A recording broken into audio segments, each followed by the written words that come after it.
All right. I guess am I playing the video? I don't see it, but we are live.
And so the show begins. Morning, guys. John's here. Das Wölfen, yeah. And my Austrian love is here, although she's not said one fucking thing to us yet. So I don't know if she's actually here. She just, maybe her cats brought her into the room. I don't know. They've murdered you, and to cover up their murder, they put you on the show. I have to take Lucas' blood sugar at this time, 5 p.m. And he didn't agree with doing that, so he fucked up like 4 test strips because it just took me too long to get the blood, and it was an error. So that took a while. Yeah. His blood was an error. He drew my blood. It should have been the other way around. Oh, oops. Yeah, that's weird.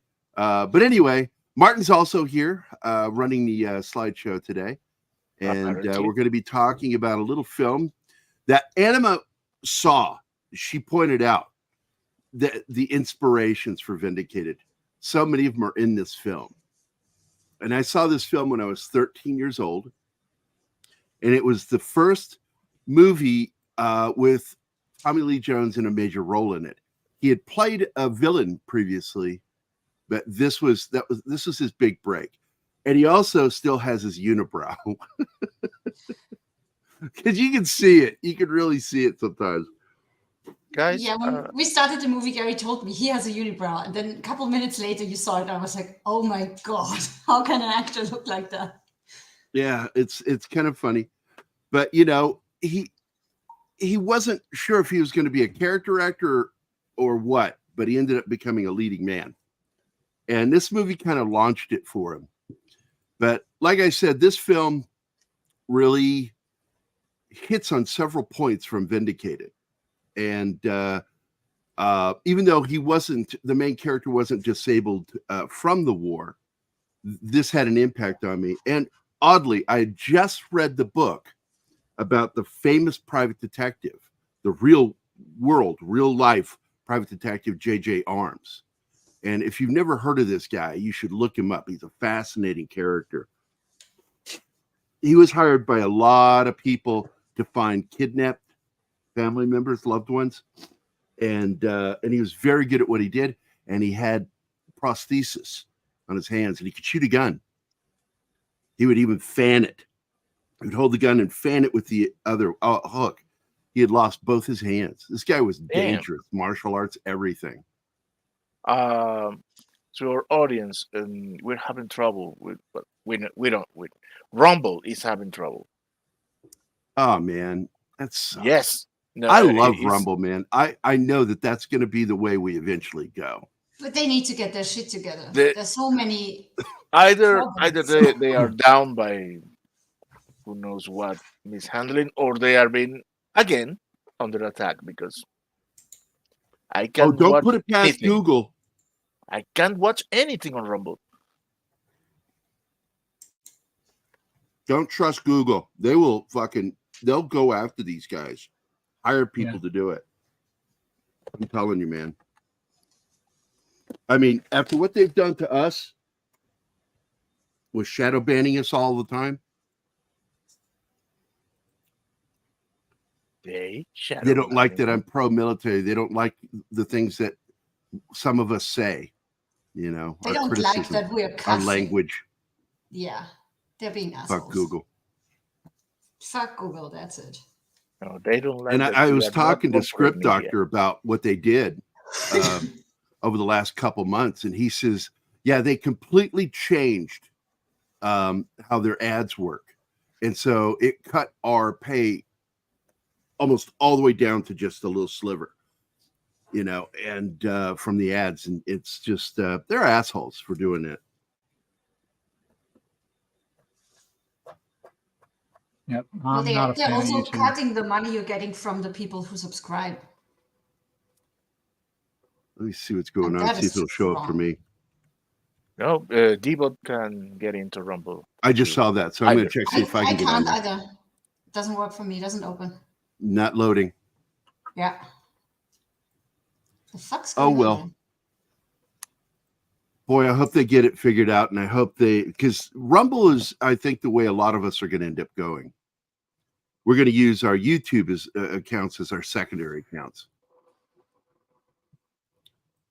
Hey, Deadman. Hey, Lady V's here. D-Bud, Martin, Penny, Dadman is here. What is up, buddy? Let's see. Andy Morrow's here. Good morning, mate. He's over Good in morning, you guys. here. It's like 3:00, I think. Is it 3:00? What time is it where you are right now, Anima? Seriously, 5? it's 5 p.m. Okay, 5. So it's 4:00 in the UK. Yes. Yeah, she thinks I can magically remember what time it is. I know it's 7 hours, but I don't want to But do the she- math in my The thing head is, when she- I'm doing she a show. told us, like, So I actually have a it's- world clock that I'll open up that I can always know what time it is when she and I are hanging out. It's been more than 1.5 years. I can always tell you what time it is where you are. You can wake me up in the middle of the Oh, night. you're better and than I'll me, know. Anima. You're so much better than me. I'm a woman. I have a brain for a brain. I Yeah. can play mechanics all the time with you, wherever you are. I'm thinking with my brain. That's the difference, Only Yeah. on PCM you have this. I'm staying out of this one. So Oh no, I'm stuck in the flames. I'm having a ball Coward. here. So we're going to be talking about this movie, Rolling Thunder. And I often wonder if the film should have had a different title. I think it would have fared better at the box office because it's something a lot of people don't understand, the name of the film. And because it's not a Vietnam War film, it's a film about a Vietnam warrior. The main characters in this story are former POWs. And I It's had a told movie about Anima, revenge. the main character in this story is loosely based only in part on that famous photograph. Oh, let me look it up. Famous POW return photo. And it won awards. That family, they were very unhappy. Lieutenant Colonel Robert L. Sturm and his family in a famous photo called Burst of Joy. And I And think everybody has seen that photo. it's a well-known photo, and I'll show it here. Save image as, let's see. Oh, good. It's let me save it as a JPEG. Normally they make me go through the web image shit first, and they're fucking assholes. I can't stand that. Let's see. There we go. Loading now. And here it is. A famous photo. And everybody looks so happy. But the youngest boy didn't even have memories of his father. And the wife, just like in this film, had an affair. Because she wasn't sure if he was ever coming back. You can't call it having an affair. She's moved on. She's still she's legally married. He's not dead. Yeah, but he's been Yeah, that's MIA called for an 7 affair. years. I know, several years, but just the same, you can get a divorce in absentia in some states. So you move to that state so you don't commit infidelity. She should have done that. But if after 7 Yes, years, absolutely. you It still was don't very know. uncouth to remain Oh. married to him while sleeping with a friend of his. And Not so, knowing if he's even alive. so how anyway, easy just it is. the I point is, you're understand, right? distracting from the point of the story. Damn it, getting into some You're sort of doing that, semantics Paul. fucking No. argument with me. The point of the photo is you don't see the misery. All you see is that burst of joy. And the guy won a Pulitzer for it. But in real life, that was a moment of such discomfort, awkwardness, and unhappiness. But he caught the moment, and it looked like they were overjoyed, but it was not. It was completely the opposite. It was terrible that this guy came home to find out more of his life had been destroyed than he was even aware of. And he had clung to the hope of seeing them one day. You cling to that. It's when you get into those dark places, sometimes the only thing that gives you hope are those people that are missing you back home. And so this film really resonates on that subject. And also to the fact that, being tortured while you're imprisoned in Vietnam, Hanoi, and they were tortured. A lot of people don't understand just how badly they were tortured. I mean, I don't like John McCain, never did, but he was tortured. They broke both his arms at the elbow. That's why he looked funny when he stood with his arms like C-3PO. His friend says it when he's with that hooker. He says they pulled out all humanity of me. They pulled it out of me. Yeah, that's what it is. They broke and them. so and people just aren't understanding this character in the film, and that's one of the big things that I like about this film, that they're showing how disconnected everybody is with him. And the only person that connects with him is that girl that wore his bracelet the whole time he was in prison. The fangirl. And I know what he's thinking in his mind. My wife should have worn that bracelet, not a stranger. Because that's what I would have thought. And but anyway, the film's powerful in its own way. I think it misses a few opportunities in the story. But overall, it's a solid story, and it's written by a very good screenwriter, who is also known as a very good filmmaker, gentleman by the name of Paul Schrader.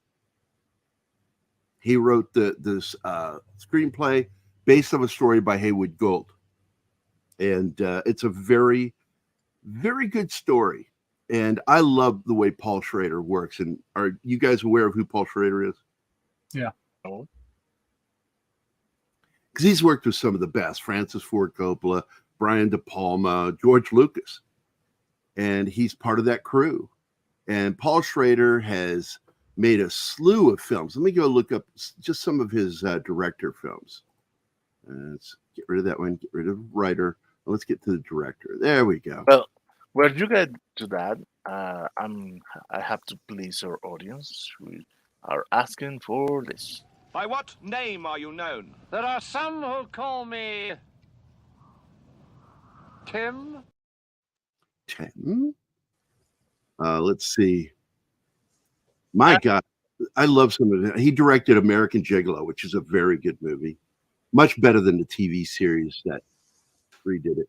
Hardcore George C. Scott is a powerful film.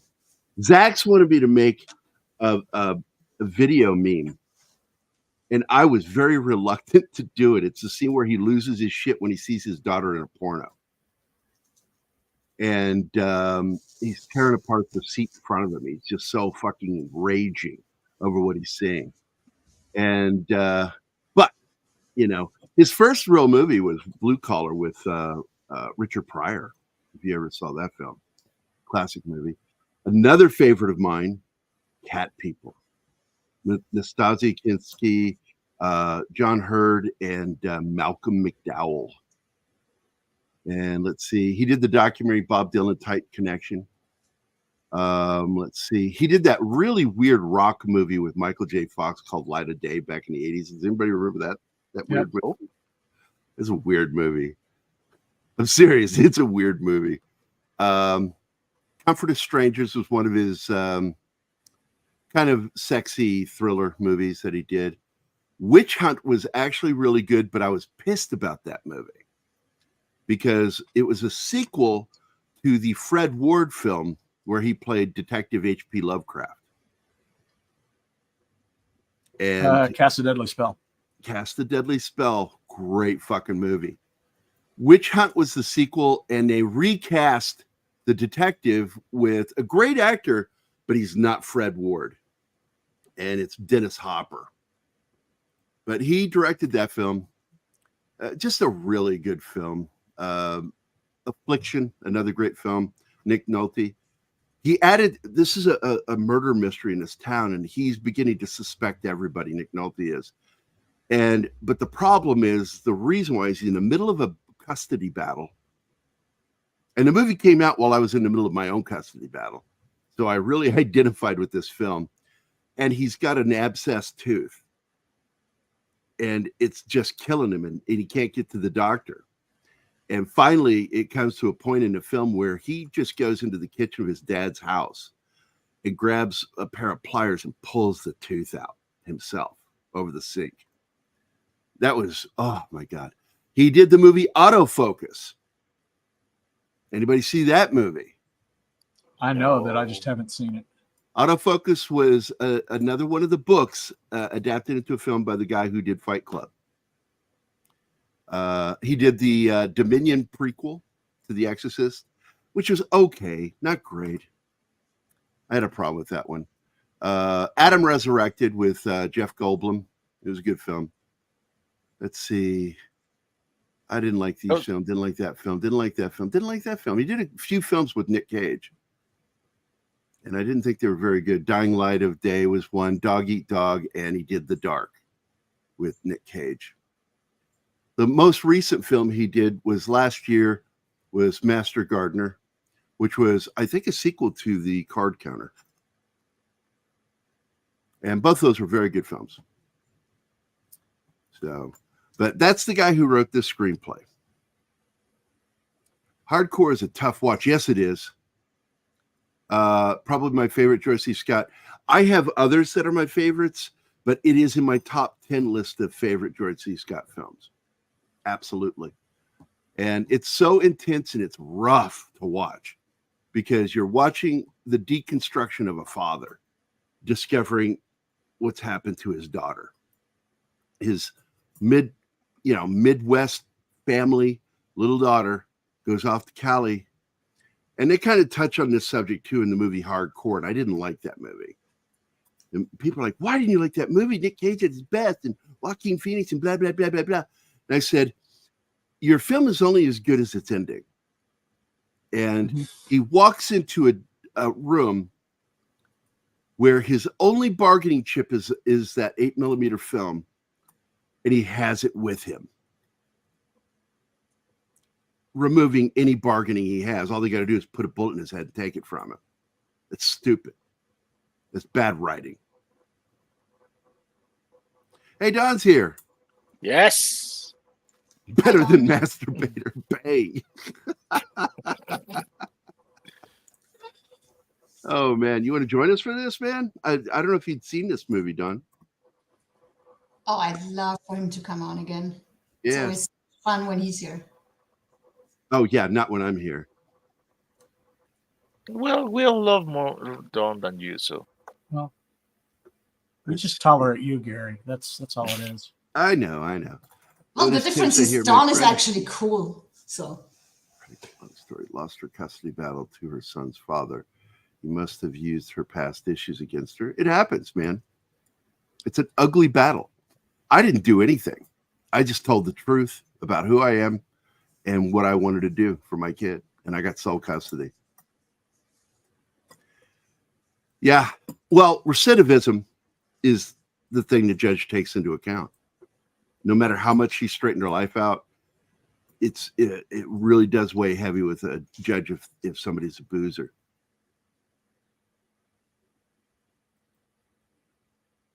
Yes, he is cooler than me. What is this? Are you guys just trying to shit on me?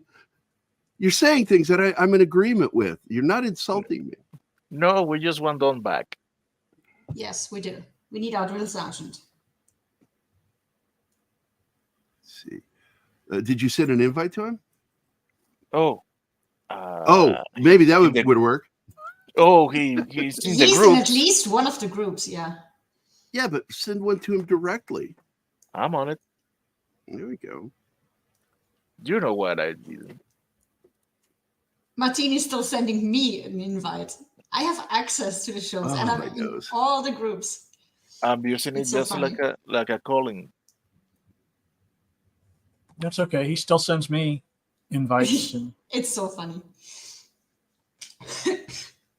So we've got it queued up. Let's go and get this baby started. And the film has almost a documentarian feel to it, like at the opening in particular. The way they shoot the crowd, the way they shoot the plane, their arrival on the scene. Just feels almost like it was being filmed by a news crew.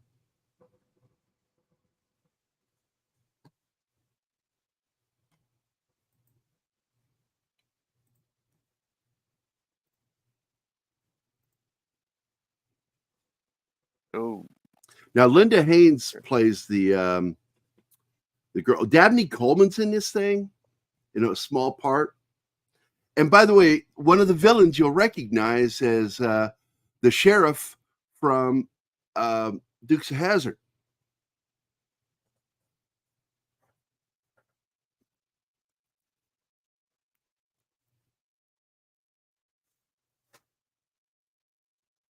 Learjet.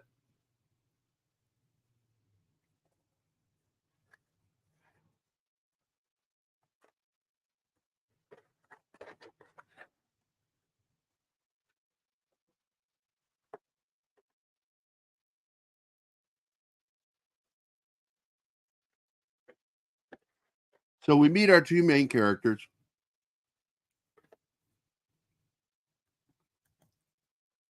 And I love this scene because they've been in prison together for a while. One's Army, the other one is Air Force. And I love how he gives him the order, put your glasses on.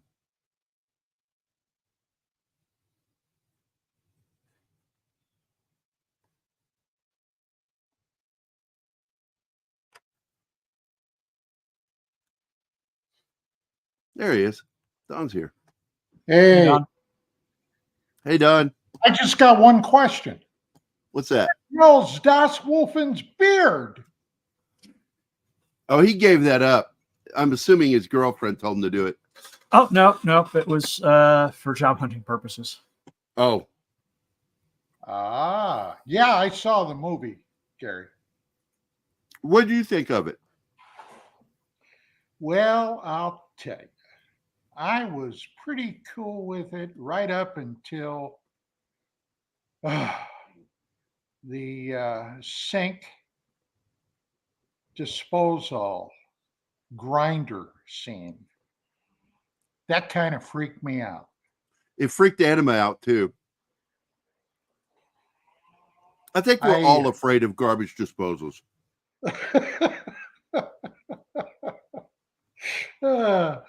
Hey, Strudel, how you doing? Hey, Dawn. Now, I got to tell you, I don't know how long I'm going to be able to stay. I'm waiting for my wife to get back from Virginia. She went back to visit her sister. She's probably somewhere in the air headed toward Salt Lake. They got to do a standby in Salt Lake. And then she's going to fly into California. So it's just been me, Bailey, and little Joey for the last few days. I'm banging off the walls, guys. Yeah, you missed that woman. Well, she had a really great time, so that's cool.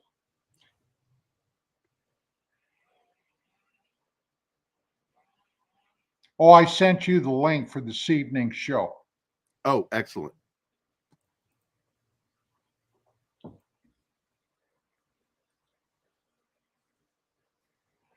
Opening Facebook now. Tommy Lee.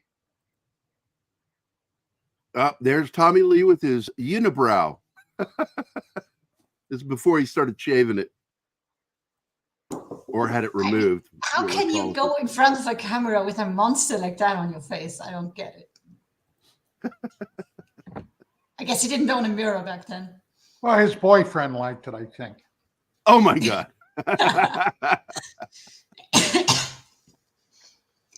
You know who his college roommate was, right? Al Gore. Al Gore. The only enlisted man in Vietnam that had his own set of bodyguards. Security, that's right.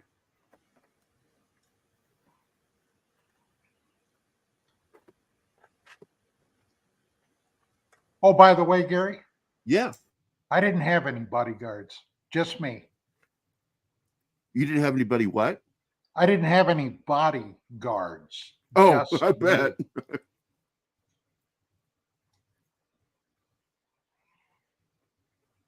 Oh my God, Lady V thinks he's hotter with the unibrow.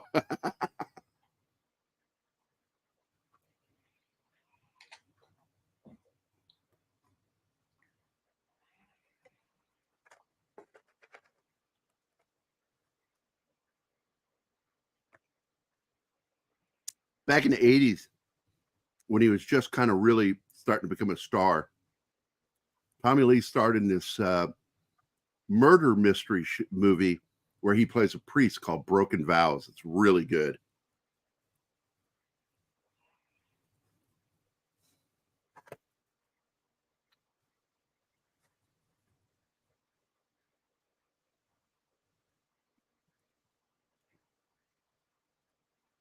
I don't know. Was he? I have no clue. I don't know who inspired him to do that. All I know is I think it's John, the lead singer writer for CCR, was a Vietnam vet.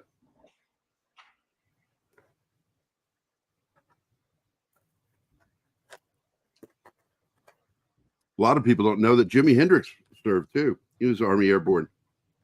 Yeah, but let's be honest. He got himself tossed out for constantly masturbating. I didn't know that. That's fucking funny. Chronic And masturbator. he was not airborne. He was in the airborne, but he Oh, I wasn't thought he was airborne. airborne qualified. No. But he did serve.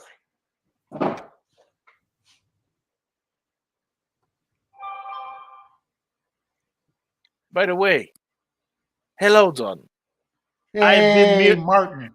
I've been muted since like a minute before you got in the show. And I've been talking to myself since then. You're such a boomer, Martin. Yes. Such a boomer. Yes, I am. You were born a boomer. Yeah. That's right. Carlin was a vet.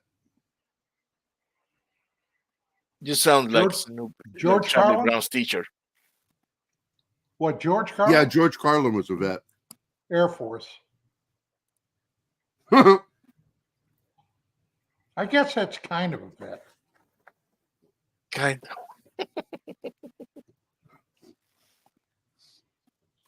I make fun of the Air Force so much, so that's why I chuckled when you said that.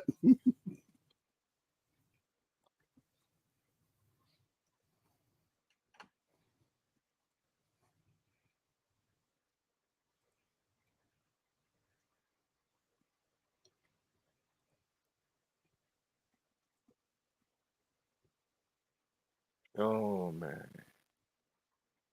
Seeing these movies from the 70s brings so much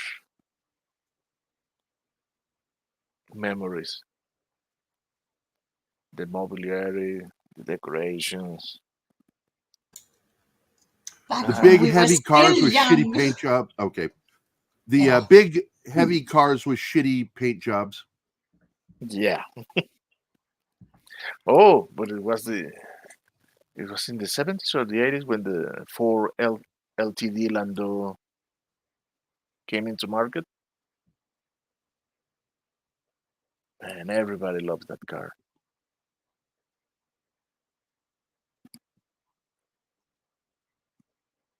I got to tell you, when you go back and look at some of those paint jobs from the 70s, they were terrible. And on some cars, they would paint the wheel well too. Not the wheel well, the what you rested the car on. What's that called? I forgot. The chassis? No, it's the part that the tire fits onto. They would have the outside of it where the hubcap goes painted too. Yeah. Oh. The rim. The rim. That's it. Thank oh my you. God, I never saw anything like that. Oh, we did here in the United States, man. Let me tell you. By the way, Hey, Thoth is here. What's up, Lord Thoth? Yeah, you All should hail, take a- Lord Thoth. You should take a round on the private chat to see all people that we have here. The axe, right? Imagine that. I'm gonna paint my car's axle.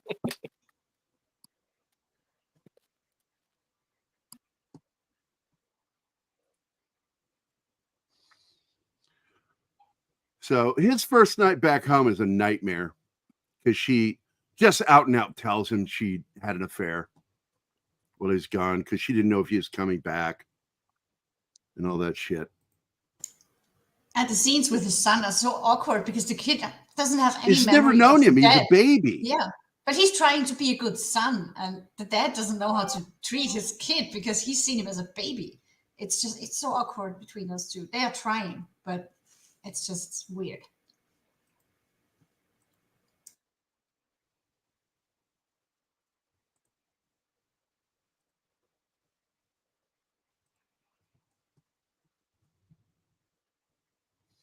And now he's talking to, I'm not sure if this guy is his doctor in the military or what, but it's Dabney Coleman and confiding in and talking to him. Psychiatrist or just doctor because he's prescribing him meds to help him sleep and they don't work anymore.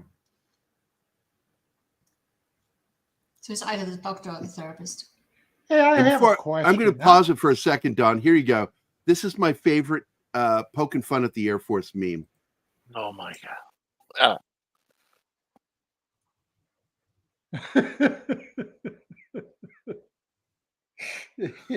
And look at the face, really matches up to what's being said there. And he's looking at a map.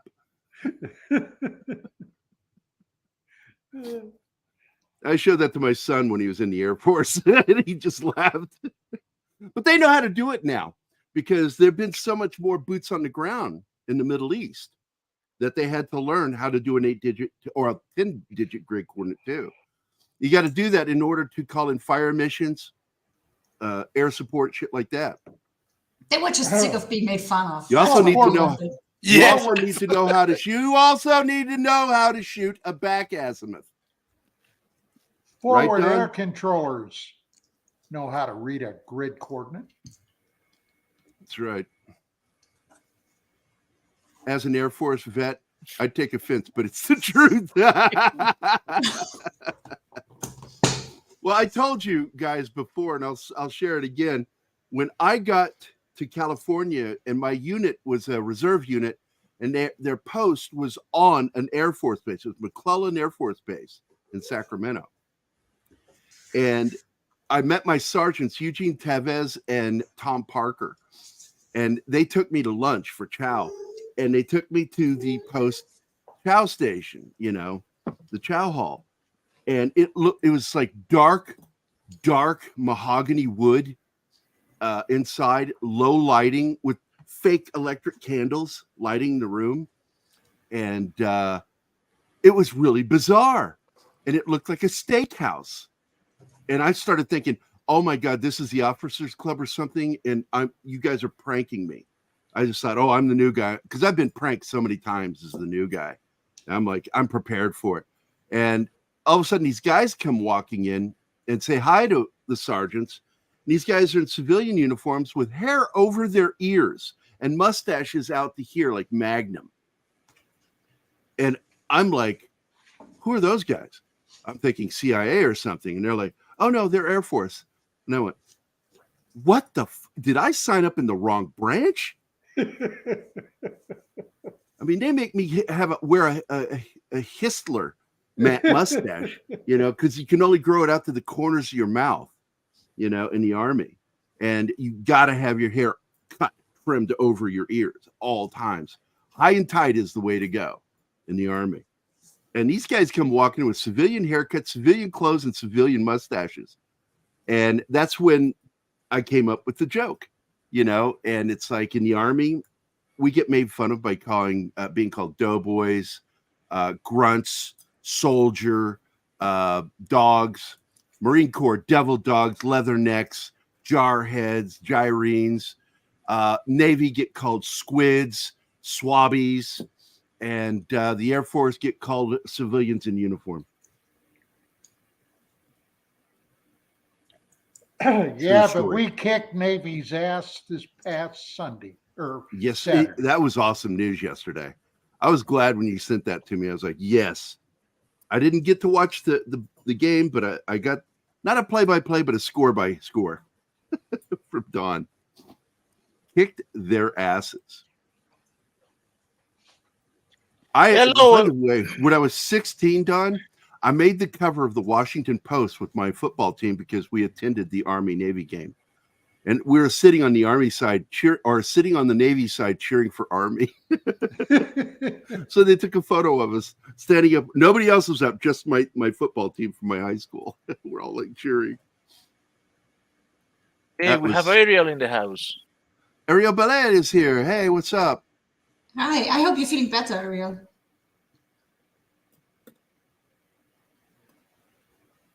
Oh, hang on a sec. Gotta replenish my coffee. Go get some coffee. So we'll restart the movie now that Gerry was taken to a romantic dinner, was he? When have I been to a romantic dinner? Oh, you're talking about in the Army. That was not romantic. It was stressful.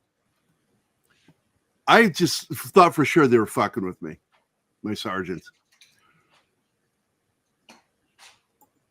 That's what it felt like. It felt like a real steakhouse. Oh, I left that one out of there. Now, she is a cutie here, and she's the one who wore his bracelet the whole time he was in prison, in prisoner of war. And she's already kind of macking on him here. Oh, she's hot for him. She refers to herself as a groupie, like he's the rock star. She is a groupie. But she's really having some strong feelings for him that she doesn't know what to do with at some points because he is really difficult a person to be around. And Anima is laughing and getting frustrated with her because she's like one way, one moment, one way, another. And I'm like, she's such an inconsistent character. But she's dealing with somebody like that, who doesn't really show their feelings. So all the pressure is being put on her in their relationship. So I feel sympathy for her. And there's the sink, Don, the infamous sink. And that's his wife, and that's the cop that she's been having an affair with, who was friends with him before he left. And now outside trying to throw a ball with his kid. Then the cop steps in. This is he shouldn't have done this. He should have stayed back. A respect thing. Let him get reacquainted with his kid. Hojo's here. What's up? Hojo's a fellow veteran. And it makes him so uncomfortable that he feels like he's interfering. So he leaves and goes in here and starts jumping rope. But that rope plays a more important role than what this guy knows or understands. So he does this scene and he's trying to tell him, hey, man, I'm sorry the way things turned out. It's not the way I would have wanted things to happen, but I'm also not a coward. So I'm going to come forward and talk to you about what's going on with your wife and me. Offers him a drink. He accepts it, but then sets it down and finishes his beer because he had a beer in his hand. And And he's being about as cool with this guy as a person could be. He's very chill about the whole thing. But there comes this moment where he's like, I've been in scrapes and I know how I handle some of those things, but what you went through over there, being tortured and all that. And he goes, you don't want to hear about that, Cliff. And he goes, no, I really don't. But then he starts telling him. No, he doesn't say that. And he says, it's the rope. And he hands him the rope and he starts wrapping around his arms. He says, now, and he gets him to tie both his arms behind him. And he does a thing, because I got lifted like this once when I was in SEER training. And I'm telling you, it hurt like a motherfucker. The way they lifted me, though, was not with a rope. They put a industrial broomstick underneath my arms and lifted me while I was hogtied. And I was like, you guys are fucking assholes. You're enjoying this shit. And don't act like you're not. That's after the war area. This takes place, it was shot in 1977, but it takes place in 1973, right after the war and right after prisoners, POWs, were being released. Deals were being made with North Vietnam to get our guys back. But we never got all of them back, and we don't know if they stayed in prison or if they were just killed. And they've never helped us. But there are rumors that a lot of guys escaped and ended up moving into small villages in Vietnam and just living out their lives there. Ooh, I saw 45 there on the wall. I don't know if you heard me. I said, ooh, there's a couple of 45s on the wall. Now, William Devane had just played John F. Kennedy in The Missiles of October. And he still looks like Kennedy. It's ridiculous at that time. And there's that car he was gifted. He was gifted that and like a few $1,000s in silver coins. $1 for every day that he was in prison. Yeah, in 7 years. That's a lot of money. Yes, it is. And this is what's going to eventually lead to, well, all the bad stuff that happens. There's another shitty painted 70s car. Even that car looks shitty with that paint job. But the blonde's nice. Oh, she likes him so much. She wants to bang him. And he's entertaining the idea because, his marriage is over, but he's not all there right now. He's not completely back. He's still, part of him is still back there at the Hanoi Hilton.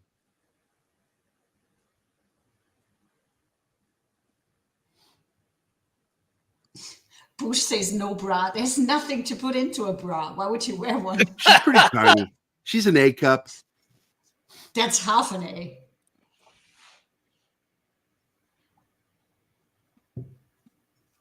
It has its charm. Now this lady's got bigger titties.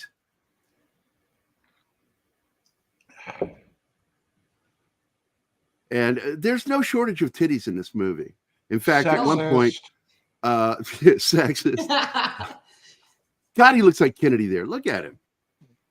It's ridiculous how much. But from 1 hour, 30 minutes on, it's all boobs. And I hope you covered. Yeah, there's that scene where we had to use Monkey Jeebus's face to cover up some vag and titty shots.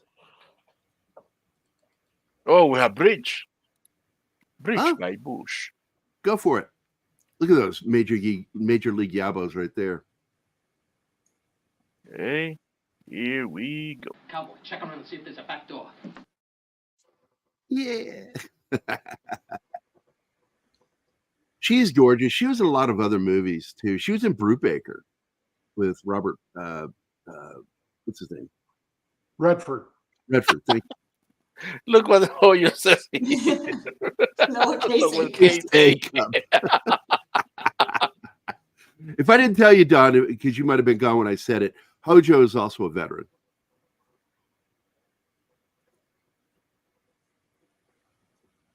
She looks younger than she actually is. She was I think she was 30 when she made this. She says almost 30 in the movie, but I think Her in real life character, she's yeah. 30.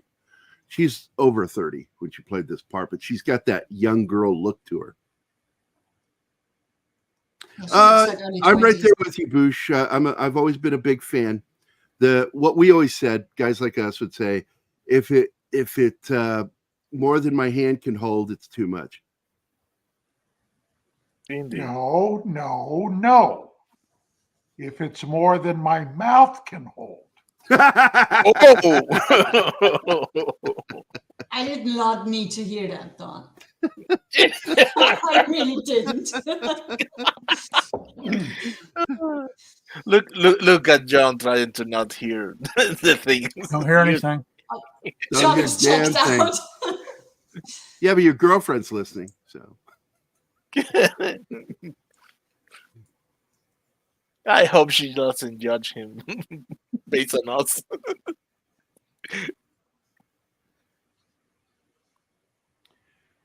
Yeah, and it's like this is about where it happens. And again, I'm going to point out that the villain here, James Best known for playing not Boss Hogg. What was his character's name in Dukes of Hazzard? Oh, I just forgot his name. Sheriff Edith something. What is it? Roscoe. Sheriff Roscoe Coltrane. That's it. And he's playing the bad guy here. And all I can see here when he's talking is the sheriff from Dukes of Hazzard, which is a comical character. Yes.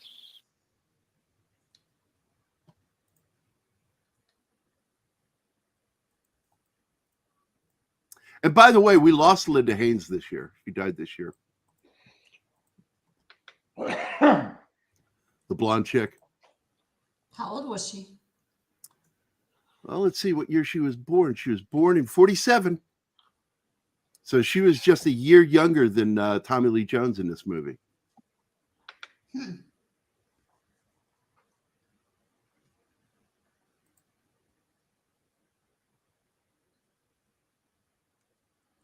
I'm going to look it up. Oh, she was also in that Paul Newman film, The Drowning Pool.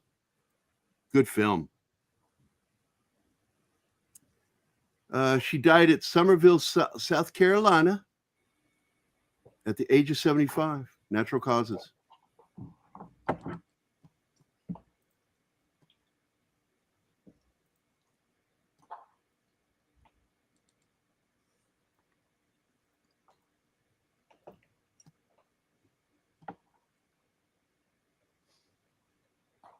Yeah, they put the flame under it and he just doesn't even react to it.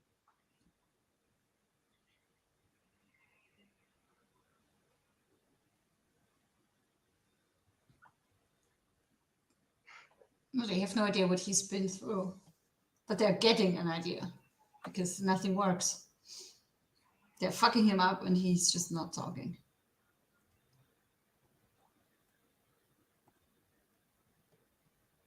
By the way, here's a cool photo of her from, I forget what movie this is. Let me double check, see what this is. It was from the film Human Experiments, shot in 1979. Here she is. It was 2 years later from this. Yeah, they stuck his hand down there into the grinder of that fucking... This scene freaked me out. And we're not getting a hand shredder like this in our house, Gerry. Oh, no disposal, but I like those things. No.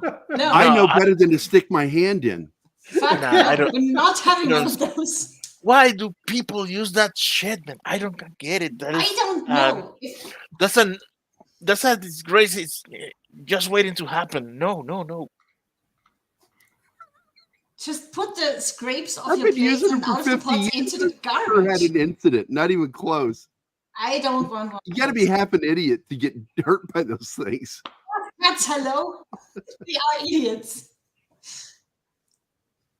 Oh, wait, what's this? Didn't the new Dukes of Hazzard movie not able to use that name because of someone owning it and wanting like way too much money? I don't know. I'll go look that up, Ariel. That was very handy of them, Tim said. And this is kind of rough here because he knew this, that he was dead. They were going to kill him no matter what. Anna, I hate to tell you that garbage disposals are pretty much standard in American homes. Yeah, they're That every doesn't house. mean you can't take them out. Yeah. I'm not going to do that. You're apt to get hurt taking it out than you are having one. That's Just don't use professional it. for that. Yeah, just don't use it. It's just a pipe. I don't want to live with one of those. Also, I think it's gross to put your scrapes into the sink. Just put them in the trash. This That's guy the problem. barges into your door and you want to show them how it works. But what's important here is that he survived being shot twice. And the guy shot his kid and his soon-to-be ex-wife. Murdered them both. But what's devastating for him is it was his son. They murdered a child. His child. Hey, Cam. And now you're going to see what I am truly capable of.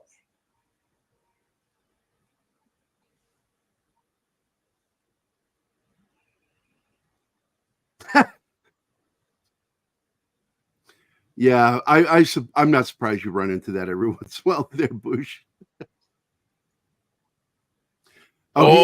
With the prosthetic limb, he could do better than yeah. Tim is just fighting against that.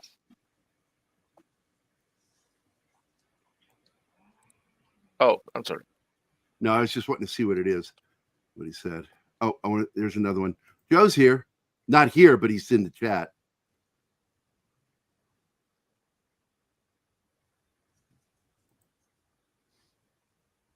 Exactly. It is gross, Lady, unnecessary if you're not lazy enough to dump your plate. Yeah. You pissed off the wrong man. Oh yeah, when he looks at them after they shot his wife and child, they are dead. He's coming after them. If he survives, and of course, the cops want information from him, by the way, and he's not giving it. And he's using the excuse of the trauma that he doesn't even remember losing his hand. He remembers everything. He tells everybody, even his best friend, that he doesn't remember anything. And he's doing it. That's one of the parallels that I drew to Vindicated Inc. Because he's doing the same thing that John does when he's talking with Tedesco, and then he rolls out in front of the desk in his wheelchair with the leg missing. Yep. So Tedesco has to go like, nah. That's using his injury as a means to remove him as a suspect. And he is playing the traumatized guy with no memory of any of this, so that nobody would expect him to be coming after these people. And I was so grateful that you caught that. It jumped out at me. Also, you see him practice with his prosthetic hand, but there's never anybody around. So he's probably even having problems or struggling with the prosthesis. I don't think he's showing anyone how good he is with it. There's the groupie comment. The girl that falls in love with the rock star.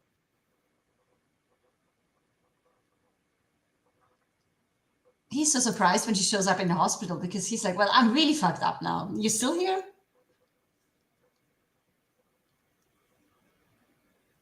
At first you think she's just talking about sex, but she's actually telling him, I'll do anything for you. Which leads to a really funny scene a bit later. Yep. And then the cop shows up, the guy that's been banging his wife while he's away.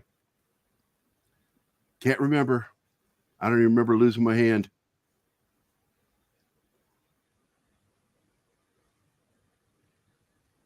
But his friend is not really buying it because I'm pretty sure they have been friends before they went to Vietnam.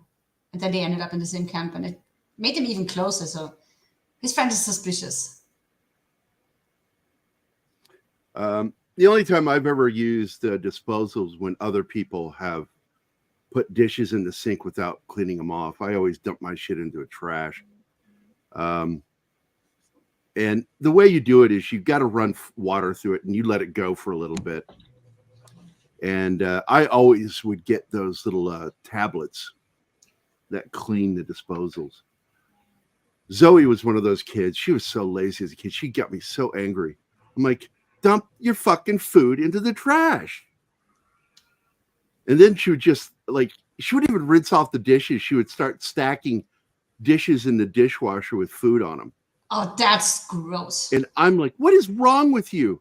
Finally, it's like I came to the point I gave up on her and I just started doing dishes again. I said, you're going to kill somebody or yourself one day. So Man. she's been lucky. Every guy she's had a relationship with were dishwashers. They did their own dishes. Well, they didn't want to get food poisoning or die I or hope whatever. not. I always worry about that. Is she still that bad? Oh, you have a basset hound? Oh, she admits to it. She's still terrible at washing dishes. Ugh. Man, And she's told me one day, she says, "You just want the slave labor." I said, "Baby, if you were my slave, I would take you out and kill you. You are useless as tits on a board." Isn't that called weaponized incompetence? Weaponized incompetence. Deliberately being bad at something so that other people do it. I think because it they get is, annoyed to be with you. honest with you. I think she's just lazy and doesn't want to do it. And she Yeah. kind of sucks at cooking too. But she learned some of the recipes from me. I taught her how to make scratch pudding. I also taught her how to make keto spaghetti with the spaghetti squash. Yeah, that guy. This guy is. The sunglasses really sell this character Yeah. because you don't know what's behind there. Now he's sharpening the shit out of his fucking hooks, And he's doing weaponizing amazing his things with them. prosthetic. He's going to do nice stuff with them. LBJ is the name of your fucking Lyndon Bassett Johnson, the guy who probably murdered Kennedy.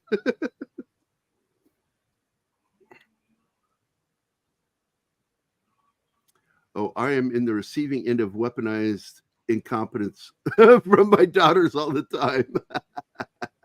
Is that true, Martin? oh yeah, Oh, God. I know they know how to do shit.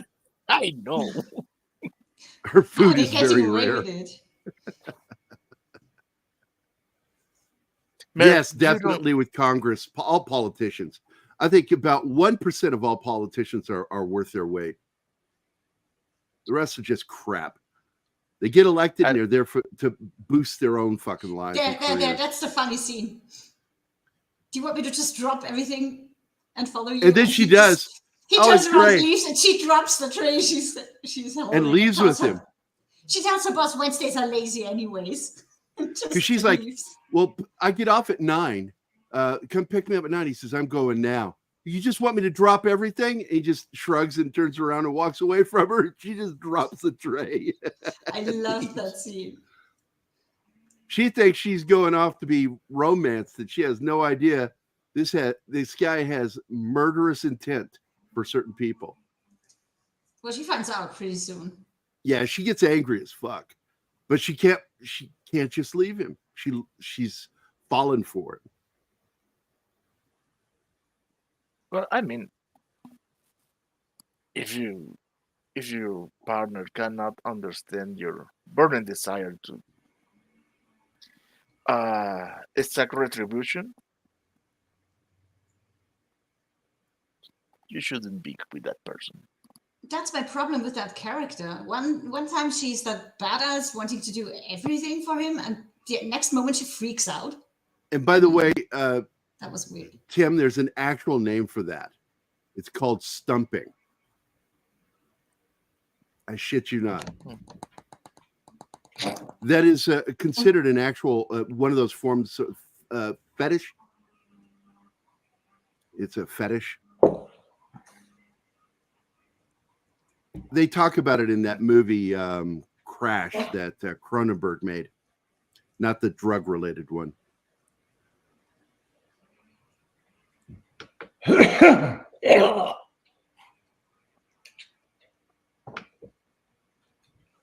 So you learn from your family. Yeah. So he That's sends so her in this fucking bar to throw a name at the people in the bar, not warning her that these people might want to do something to her. And that's what sets her off the first time. And this She scumbag gets right here. so angry. By the way, we're at the top of the hour, Gerry. Oh, are we? Yeah. Yeah. That's a quote from the Yeah, movie. top of the hour, guy. Yeah, because Austrians are all about punctuality. Yeah. You're mixing that up with Germans. Fuck you. Oh, is that what it is? You both speak the same language. Okay, that's it. That's it. She's done. Here we go. Meet the Seattle Vigilante. Like so many comic heroes, this warrior hides his identity. But his identity isn't the only secret he has to keep.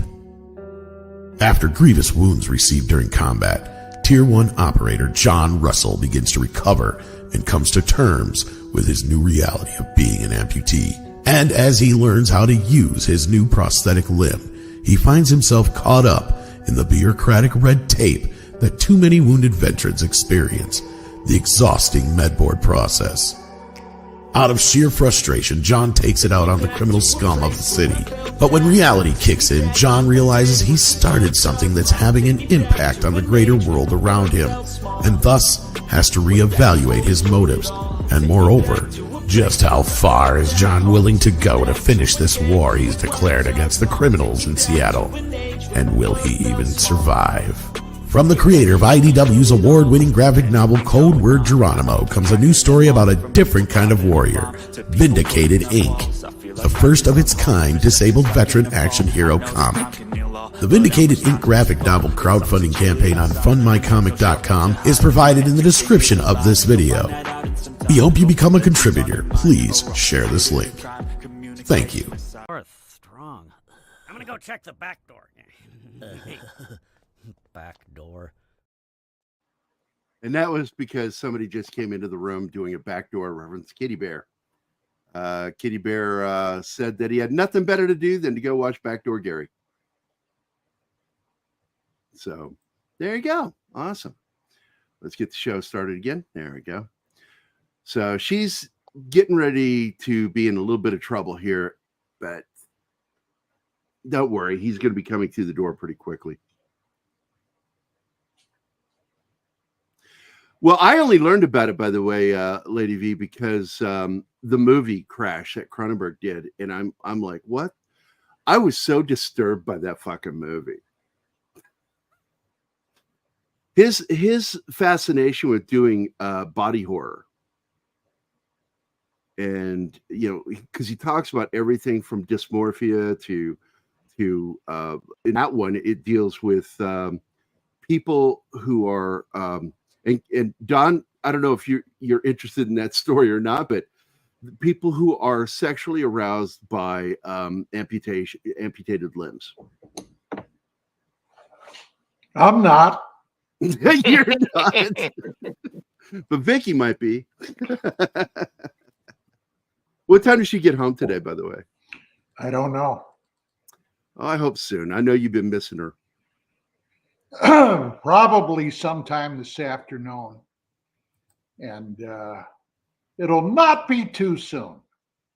It's not soon enough. You got Now, I got to tell you, this being the Christmas season, last year, my beloved bride bought a new Christmas tree, a phony one, of course.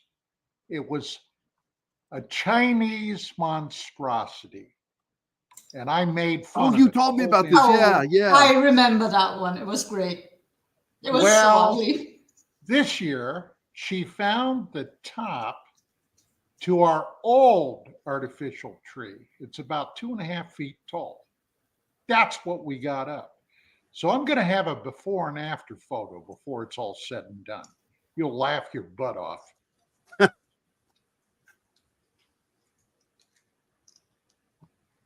Got to see that. Got to see that. Yours are the only Christmas decorations that I like, Don, because they are so weird. Yeah. Yeah. I didn't even call last year's tree a tree. It was our imported Chinese holiday decoration. Yeah, it was trying to be a tree and failing. I look forward to when I have my own place so I can have a living tree again. Man, the last year I had a tree was 2017, because then our cats came along and no, they destroyed all the subsequent. Oh my God! Can you imagine what Rocket Kitty would do with a tree? I don't even want to know. Yeah. That's Yeah. going to be fun. The Chinese national anthem. Uh,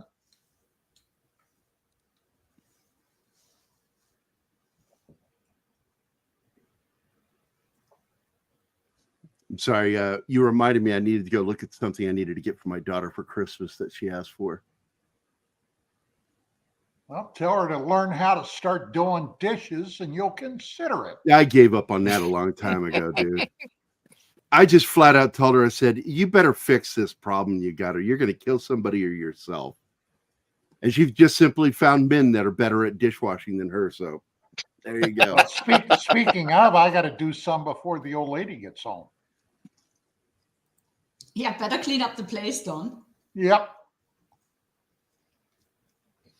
I'm going to do something right now for my buddy, and I'm going to let him know it is at the 1 hour 5 minute mark. But there was nothing sadder than Christmas. in the Ariel Valet former has Republic of a suggestion Vietnam. for your gift. A dishwasher. That doesn't fix the problem. I Though, think they because if have we put one. plates They with have one. food- If we put plates in them that have food on them, it will fuck up the dishwasher. It will Absolutely. have really nasty. By the way, I keep saying I need to do a shout out here. I'm giving a shout out to my buddy Jason Pankoki.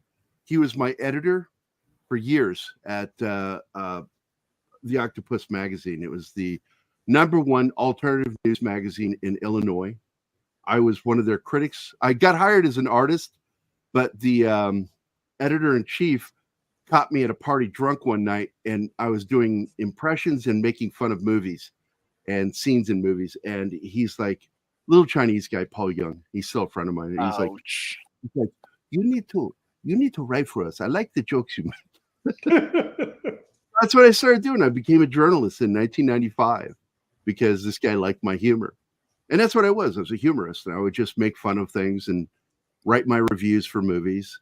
I think the first Halloween scariest scenes in movies pick 10 most. My favorite was #9 was Sigourney Weaver's ass in Alien.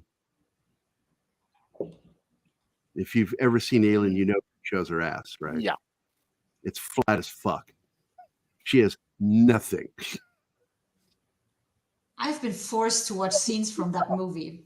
The Pinto? Everybody remember the Pinto and how it would explode? Oh yeah. I had my first girlfriend when I got back from the army had a Pinto. God, I couldn't believe that. What a piece of shit.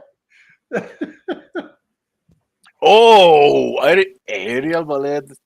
She has some snarky remarks there. Come on, Ariel. You know how we roll. What It's did she ADD say? theater. Is the movie supposed to be going while we aren't talking about it? I'm talking about it. Nobody else really is, but okay. And this is the second time she goes into a bar, but this time she's a little more prepared.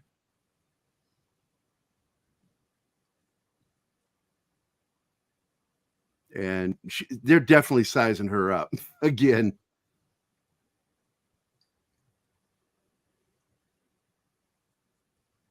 But she feels safer now because she knows he's not going to let shit happen to her. And she understands that he needs to do this. So she really wants to help him. She just gets scared sometimes. Oh my God. My aunt, Maddie, had a Corvair. What's that? What is that? It's a car. Oh. It's a POS car. A Corvette wannabe? No. Unsafe Made by Chevrolet. at any though. speed.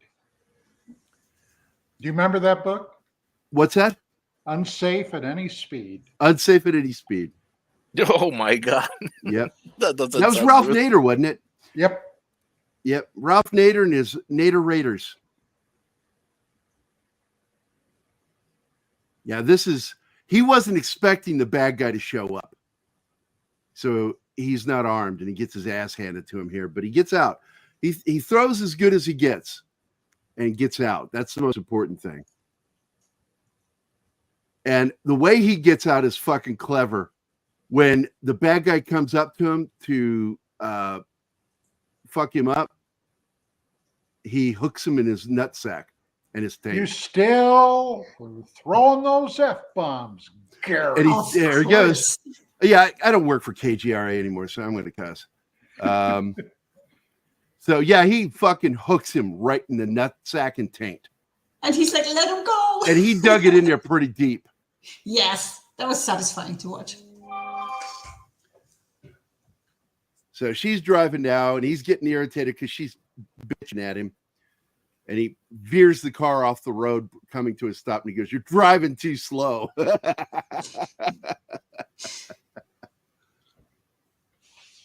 She's just getting frustrated with the whole thing because it scares the shit out of her. She's not a soldier. We have a question from Kitty I Bear. don't know. What do you call it?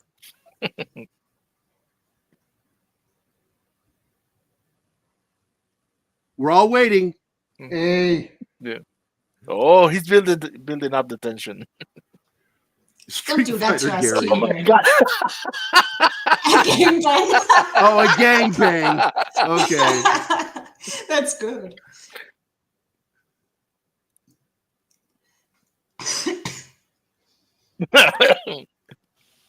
No, Ariel, we flipped all the slides in an attempt not to be hit by YouTube. She knew that. You fell for it by answering her question. Oh, I cannot never not answer a question from Ariel. Yeah, or because Lady. even in England, the radios are backwards.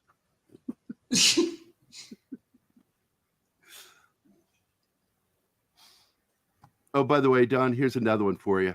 You ready? Go. Original meme by me.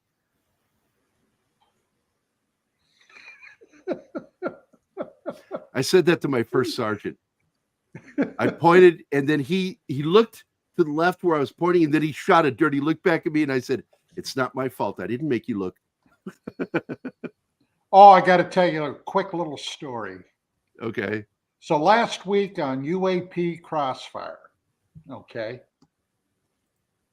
we were going over some quote unquote whistleblower stories. And there's this guy out there. I had never heard of him before, but Commander Cobra and Chris DiPerno and Martin Willis all knew who this guy was. And he was telling this story about he had been a Marine, was down in Indonesia on a humanitarian mission, but his patrol was out in the jungle and they saw some weird, strange lights. So they're on an operation, they're on a mission, but this guy claims that when they saw these lights, they stopped to go take a look at it. And I smelled bullshit right there. Then, okay, it turns out to be a UFO, UAP, and it's being loaded with stuff. And at first the guy says it was weapons, and then it turned into people. Bullshit smell number 2. And then some black-clad, apparently American types came out armed and demanded that they lower their weapons. They took their weapons, they tied them up until this thing was done, whatever the thing was, and they had no camo gear. Well, I got to tell you, I came unhinged on that. This was so bogus, okay? You're out on a mission, you don't have communications equipment, you're armed, and you allow unknown personnel to take you prisoner, tie you up, and these guys are supposedly combat Marines. Gerry, I got called by some in the audience because I got rather strident. You never, ever in 1,000 years give up your weapon. You just don't do it. If it's a shootout right there, then it's a shootout right there. But you never give up your weapon. I got the moniker. I know that too. The angry grandfather is what I was called. By the way, Don, the guy that Don's talking about is this guy right here, Michael Herrera. This was Sean Ryan. Sean Ryan doesn't offer one challenge during this interview, not one. And I'm like, you're telling me you let these guys not only disarm you, but handcuff you? And you don't know who the fuck they are? It was absolute bullshit. Nah, it stinks of bullshit. And by the way, I hate it when they do that in movies. Have cops give up their weapon or soldiers. It's just so stupid. Yep. Well, so, yeah. I got rather strident about that, and I guess everybody thought I was some kind of a freaking Neanderthal. But there it is. No, you're absolutely right because something stinks about that story. It really does. So you're absolutely in the right. That's right. You're going down fighting. Ariel have a possible explanation here. Maybe I ought to try to get that guy to come on my show. Oh, he won't. Oh, I don't know if he'll do it, man. You let the cat out of the bag too soon on that one. Well, then I can tell everybody if that's the case, he's chicken shit. That definitely. Send an invite to him, but call him a coward because I don't think he'll show up because I called him out. I would do it as you send it out. I would actually mention it on the show. Send an invitation to him. I don't think he's going to take it up because I've already called him out on it. What I think is absolute bullshit with his story. And by the way, she's really good at shooting in this movie. And this just gets found out at this point in the story that she was the what do they call it? Tom girl of her sister. Tomboy. And it's also here in the US, they call them Tom girls, tomboys. It's both the same thing. And so she's suddenly and torpedo tits, by the way, she's really good at shooting, but it never comes into play. And I felt like this is the part of the writing where I felt like the story failed. Yeah, that should have used they're that. finally doing something with her, showing that she could pull her weight, and then he does what he does. And there's another opportunity in here because when he leaves her at the hotel, she's the one that brings up, "Oh, we're in El Paso. Isn't this where your friend?" And then says his name, Tommy Lee Jones' character's name. And that would be the point where, because up to this point, he's acting like he's wanted to do this alone, right? Mm-hmm. Yeah. That she should be the one to have gotten Tommy Lee Jones to help him. But it's, look, Paul Schrader did a really good job with the script, no matter what. It's a straightforward story, told well. I just think that it could have done with another revision and make use of this character because she doesn't really have an arc. He took away the character's arc by doing that. That's what irritates me about that character. She's not really being used to enhance the story. It could have been studio interference. I can hear some executive. No. Oh, you damn Skippy. You damn Skippy. Warriors will go down fighting until they're too old to lift their arms. They will fight. And you'll see stories across the United States of these veterans that are older that have taken on these criminals, and whoop the shit out of them because they actually know how to fight. Oh, is it getting cold? Yeah, that's what we call it here. It's nipply out here. Nipply. We don't say nippy. We say nipply. Yeah. Do you do that too, Don? Yep. Yeah. Since I was a kid. Why nipply. am I not surprised?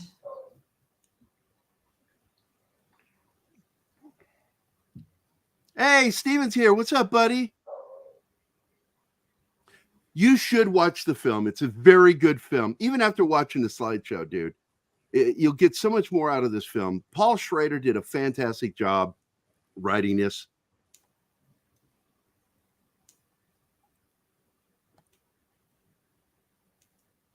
And I'm trying to see, because John Flynn's not a very well-known film director, but he's done some good films. He did Lock Up with Stallone. He did actually one of Steven Seagal's best last movies, Out for Justice, with what's his name, John Forsythe as the villain. He did The Outfit with Robert Duvall. God, he did some really good films. Bestseller. I love that movie. Do you remember that movie, Dawn? It's James Wood and what is his name? Brian Dennehy. And Brian Dennehy is an author or journalist has been writing about this gangster, and the gangster wants to team up with him. And it ends up being kind of an action thriller. I really like that movie. Yeah, that was 80s, wasn't it? Yeah, that was, what year was that? That was 87, dude. Yeah. Good film. Damn good film. And every time I see James Woods, I think about your pal. Oh, which one? The chick. Oh, Sean. Yeah. I hate how that turned out. It was kind of ugly. I feel bad about it. But, you know, she's such a sweetheart. She really is. And men kind of used her. And I think James Wood used her. And she got attached. What was that movie called that they did? It wasn't Blow. What was that? It's about cocaine. I remember that. I thought it was Blow. Let me go look it up real quick. Because they're both great in the film as addicts selling real estate. Now, I told you about Brian Dennehy that he had to do a public apology because he had done a little bit of stolen valor. He served during Vietnam, but he never went in country. And he had said he got publicized as having served in combat. Let's see. What year was that? I forget. It was the 80s, right? Yeah. Let's go back to the 80s. Scrolling. Keep those doggies rolling, rawhide. Oh, you dirty mind, Ariel. Dirty. Of course, dirty. she's British. Well, she's also been stuck in a hospital for almost a month, so that must be really That's boring. true. I'm so glad to hear she was okay. I didn't know she was sick.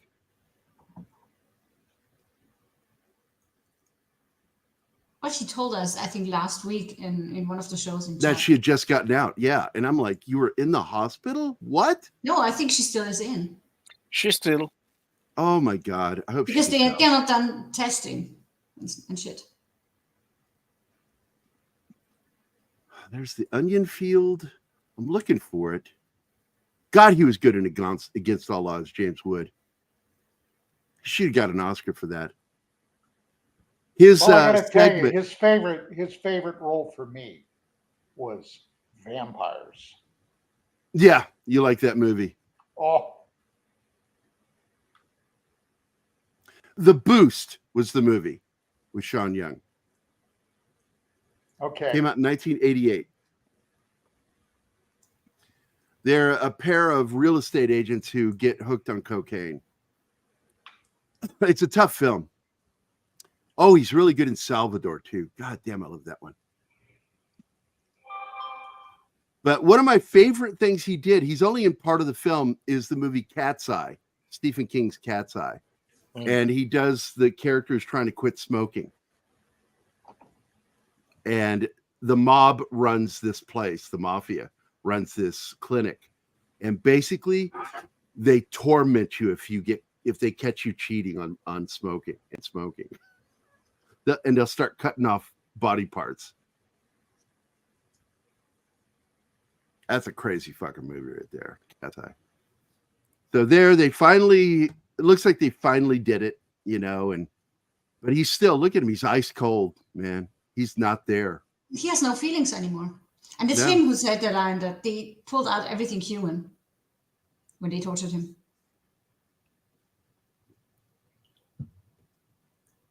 I love that line he says too. He says, "Do you know how I beat the rope? I learned to love the rope. And once you take that away from them, there's nothing they can do to you. You know, take their pleasure from the torture." And I'm like, holy shit, this guy's dark.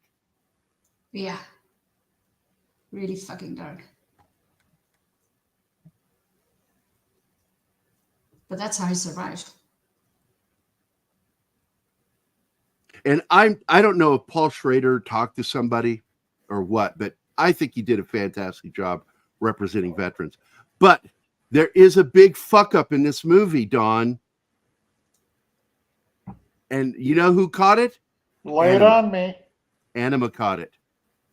It's when they go to Tommy Lee Jones goes into the hotel in his full dress gear. That one. And he's got his pants, by the way, tucked into his boots correctly because he's airborne. He goes into the hotel, walks inside, and still has his garrison cap on. Never takes it off until he gets to the room. Yeah, that's that was a mistake. And I told Anima, good catch. Oh, I have a good teacher. I cannot not see shit like that. I was so focused on everything else that I wasn't even paying attention to that.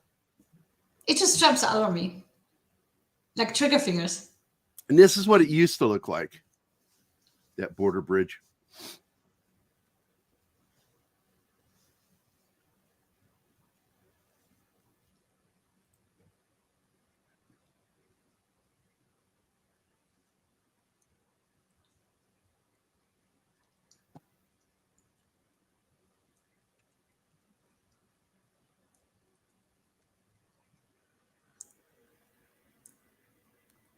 He walks out there and he's gone. And it's just, I felt like this was a real waste of a character. She didn't get her full story arc. He leaves her money to get back home, and that's it. I get your joke, Ariel, but he's a major.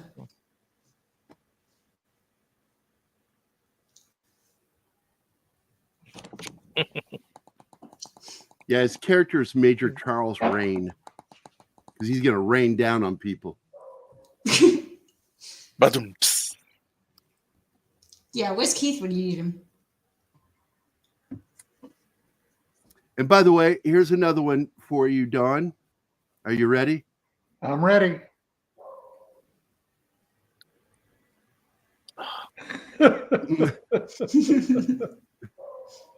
That is so Army right there, because we were constantly going, oh man, that's a stupid motherfucker right there. Even Bailey approves, as you all could hear. Yep. I like the movie Major Payne, but I had problems with Damon Wayans' performance. But a lot of people don't know this, that Major Payne is a remake. Well, I'm looking up the movie title. I keep thinking it's A Private War or something like that, but I forget. Takes over military. Originally by Charlton Heston. Yeah, I'm looking it up right now. Heston, it was called, The Private War of Major Benson. So it was The Private War. And it is absolutely what was taken and readapted for Major Payne. And nowhere near as good.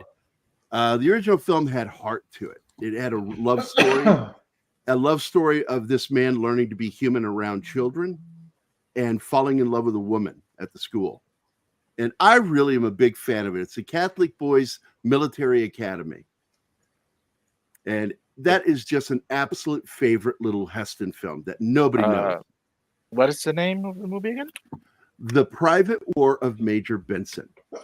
Because he's got the same problem Payne has, but it's not a parody. Because the way they shot it with him, it's more of a parody of a soldier rather than a soldier.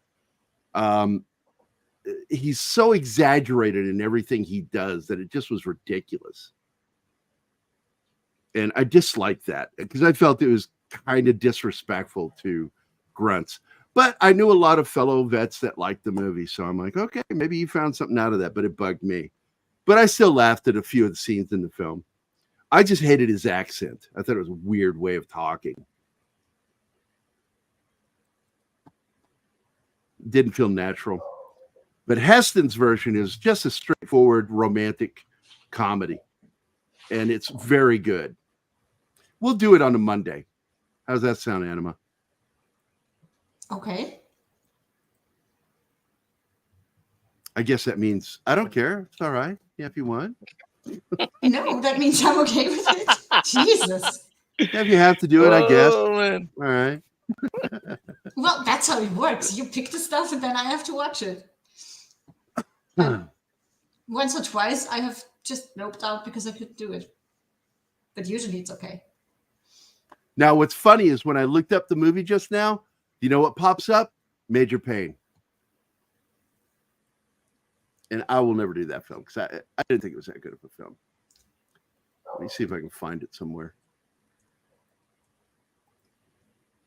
Because I don't think I have a copy of it. I'll look.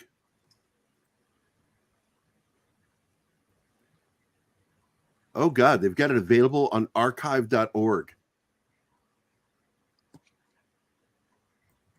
It'll be low res SD copy.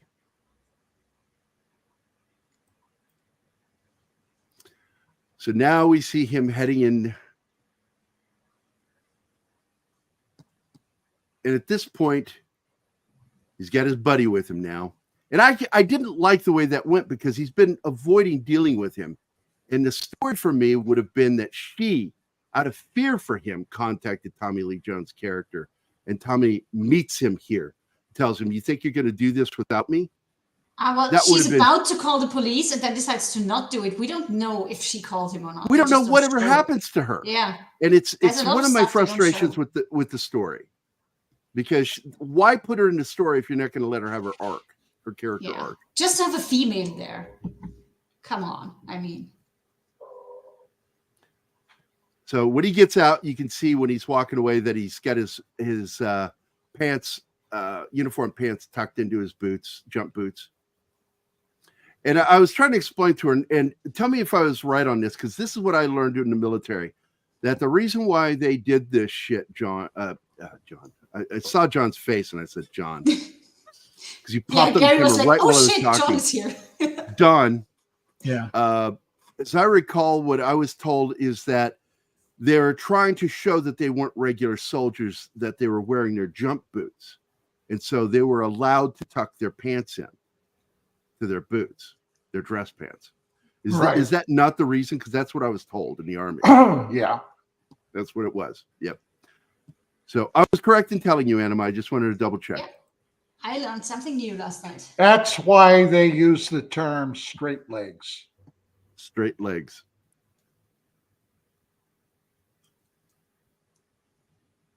I love the movie Touch of Evil. Great film. Although, boy, was that a reach having Charlton Heston play a Mexican. What? Yeah, his character is Mexican. They had to darken his hair, give him a dark mustache, and just still, he did not look Mexican at all. Didn't Yeah, how would sound Mexican either. No, he How didn't would he sound pull Mexican that either. off? It's just a great movie. That's how he Orson pulled it Welles, off. that's how they pulled it That's off. right. Orson Welles is why that movie worked. Mm, So okay. once again, he's indoors and he didn't take off his Yeah, I mean, his garrison cap. Huge no-no.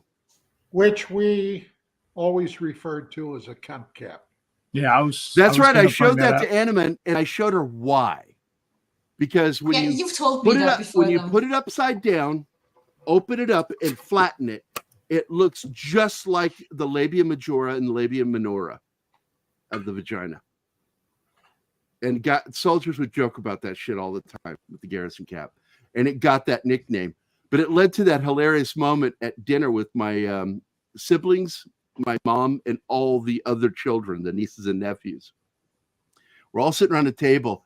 And she goes, "Oh, you know what my favorite hat was from the military? The cunt cap." And I sprayed beer out of my mouth, choking. And I went, "Mom, no, no, don't say that." Why? That's what we wore in Civil Air Patrol, at least until I got my P-Jock, and then I could wear my orange beret. You know what I've always wondered? If you could serve in the uncivil patrol. You've used that joke like 4 or 5 times there. I'm Gerry. never going Yeah. to stop using it, John. Ever. Gary doesn't I've been care using that thing whether for his jokes are 35 funny or years. not. Ever since I found out there was such a thing as Civil Air Patrol. And I started doing like this mock 50s theme. Civil Air Patrol. It just sounds like a show. Yeah, you just don't give a But it's shit a real about whether thing your for jokes high are school funny kids or to not. do. You. Yeah. It's a way of helping high school kids get more involved and be patriotic, which I like. Besides mocking it. I mocked it, but then I turn right around and go, but I do like it.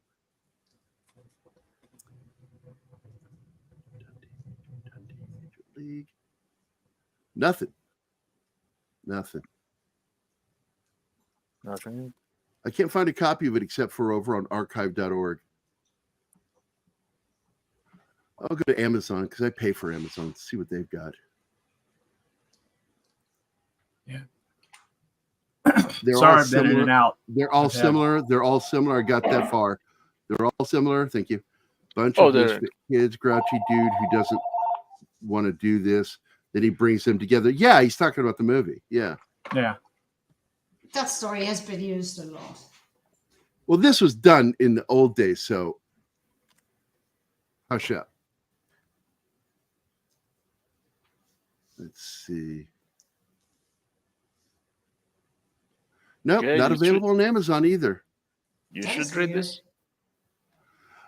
Question about movies and TV shows. I was watching a stream with a group talk about an episode of Star Trek where they went to the past in the military Air Force they were talking with. Yeah, that's actually it's a classic episode. Here comes Tomorrow's continuation. Yesterday is the name of the episode. The continuation. Had Because a more it was purple such fun. color of uniforms, and they were stating that TV shows and movies can't have actual military uniforms. They have to. Well, actually, there's a period of time. There are a lot of rules that you can't use. A lot of people don't know this. Hmm. The military emblems are trademarked. What? Yep. They are trademarked by the U.S. Department of Defense. Yes.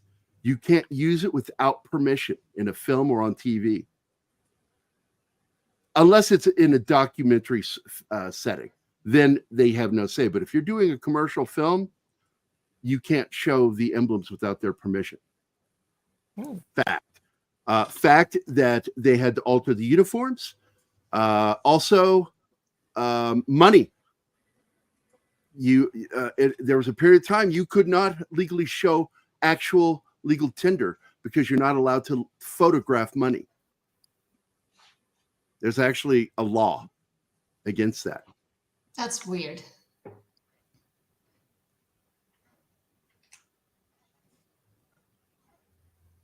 And there is Monkey. There's a monkey. There's Monkey Jeebus. Monkey Jeebus is her vagina. No, it's her butt. No, you can see her taint. I'm sorry. You could see part of her vag when that lady was laying in bed. And when she rolls, you definitely see it. Oh, you didn't have to block that. I love that shot. Dude. Oh, yeah, but YouTube has rules YouTube's against funny it. about it. Okay.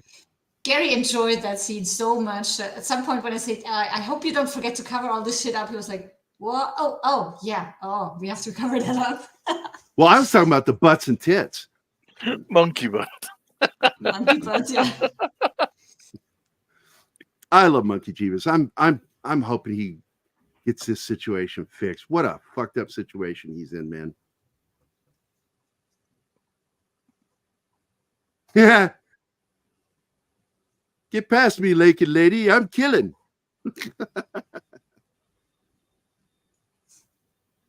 And they both get the shit shot out of him in this scene. Yeah, and they still walk away in the end.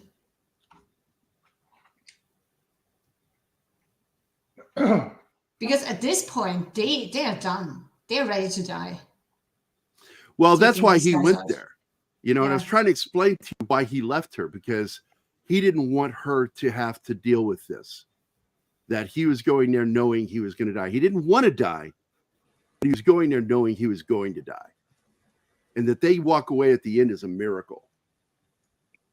Because they took on a lot of bad guys here. As he's been shot in the gut. How Yeah, he he can gets still belly be up shot. and walk? Gee, I don't know where in his belly he's hit. It looks over to the side, so he might be able to survive that. It's when you get hit in the directly in the small intestines that there's going to be a problem. Yeah, it's because stuff leaks out into your body and causes Yes, sepsis. Sepsis sets in. It's really bad. This guy made a career of playing bad guys right here. And I like his death scene. He just smiles as he shoots him. Look at him. He's got a smile on his face. And that's all we wanted in this movie was for him to find a little happiness. Oh, wouldn't you? Yeah, I would. And the guy's making all these weird noises, and he waits and listens to him making the weird noises, and then he just gives him the last shot. And he smiles and he Silence. shoots him. And I fucking love it.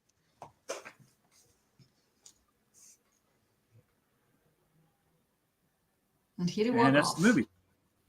You don't find out Yeah. whether they survive or not because it's not He important. says, "Let's go home," is the last line. So John ruined Bush cooking mood. How did I ruin that? How did he do that? Oh, the sepsis, and you know. Oh, saying sepsis. You know, I got to tell you something funny. When I was a teenager and I was in middle school, and we got to do a thing where you could pick what you would like your future career to be and go to that place and do a tour and talk to people. It was fun. Was yours And a chimney sweep? I wanted to be a veterinarian or a medical person. I wanted to work in the medical field since I was a little kid because of the show Emergency. It had a huge impact on me. And one of the things I thought about was I love animals and I like helping animals. So I thought I'd like to do that. So the class was called Doggone It. And you got to go visit veterinary clinics. And one of the days we showed up, they were actually conducting a surgery. And they asked some of us kids if we wanted to go in and watch the surgery. And I was like, fuck yeah. But I said it like a, 14-year-old kid. And I said, yes, I do. Because I didn't cuss when I was a little kid. So I go walking in there and we're behind a window. And we get to watch the whole thing. And they are doing a fat removal on a basset hound that had gotten obese. And so they went and cut in and they were just trimming out the fat. Hold on. I didn't know dogs could get liposuctions. It's not liposuction. They were cutting it out of him because it was threatening him. It was causing him physical problems, rubbing the ground. Wow. So they had to tighten his belly. So they took some of the fat out. And I'm sitting there watching it, eating a fucking Baby Ruth candy bar, watching the surgery. And the girl next to me got sick and threw up. And I still kept eating the candy bar because nothing grosses me out. It's one of those things I discovered about me that nothing grosses me out. Oh, it takes a lot to gross you out, but you get grossed out sometimes. Sometimes when it's really fucked up stuff, we depends on both what go it like, is. ew. Genital injuries gross me out. And it's more like it freaks me out to see somebody injured that way. I'm going to tell you, that really shocked me later when I went into the medical field to find out they don't do that with people that are obese. Because here's what they say. They say that there's so much blood circulating through the fat tissue that you can actually cause them to go into hypovolemic shock. And later I learned, I think that's a little bullshit because it's considered cosmetic surgery is what it is. And they want to separate it so they can charge more. That's why. Has nothing to do with blood volume. Also, being obese puts you at a serious risk for anesthesia because it gets stuck in the fat General tissue. anesthetic is dangerous because it gets absorbed into the fat cells. But hopefully the fat cells they would have removed. They can't remove all of them in one Karma? sitting. That's too traumatic. I don't know. I think they use it as bullshit. It's a bullshit excuse. I've seen heart surgery when I was in high school. Only part I couldn't stand was the bone cutting. Yeah, when they got to cut through the rib cage. Yeah, get that rib splitter. I told somebody once, you're not doing CPR correctly unless you break ribs. That's what I learned. That's what I learned as a paramedic. You're going to crack some ribs. Otherwise, you're not going in deep enough. Yep. I'm just glad LBG isn't actually obese. He's kept it. You know, my problem, though, with Basset Hounds, the burps and the farts. Depending on their diet, but the Basset Hound I spent some time with it when I was younger, man, that dog was fatty, as Craig Ferguson would say. Very fatty. He was fatty all the time. You're just feeding them the wrong stuff. It was almost like a squeaky toy then. Yeah, except it wasn't squeaky. It was farts.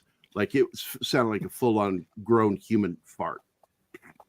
You know, smacking sound. Or like Craig, not Craig, but like Mac. I'm so glad I could join you all this morning. Well, you're welcome, Don. Merry Christmas, motherfucker.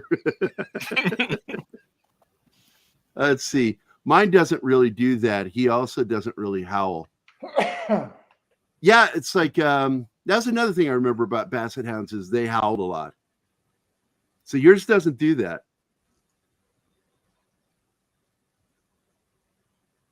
Yeah, I'm with Don. Poor Bush. You should know better than to cook while listening to the show. Yeah, that'll learn you. You're an addict, man. Step away from the stove. Oh, man. Oh, yeah, look, I've never been around a dog that doesn't shed like crazy during certain parts of the year. Worst I've ever had was I had a Malamute, and it was a hot summer. Oh, that dog was so miserable. You should not have Malamutes or Huskies in really warm climates unless you're prepared to cut their damn fur off. Yeah, they're not made for that. By the way, what I'm drinking today is Mountain Dew and sugar-free cranberry, 0 sugar. Oh, Bush is threatening. Yeah, he's not going to stop. He's an addict. Yeah. He's addicted to cooking and addicted to showing it off because it's fucking awesome. He's addicted to food porn. You should see our It is food porn. Guys. It is food porn. It is awesome. I love looking at a lot of the stuff he makes. I'm like, oh my God, I would eat that in a heartbeat. Yeah, Gary's always whining. Put it on dry ice. Ship it to me. Put it on dry ice and ship it to me. I want it.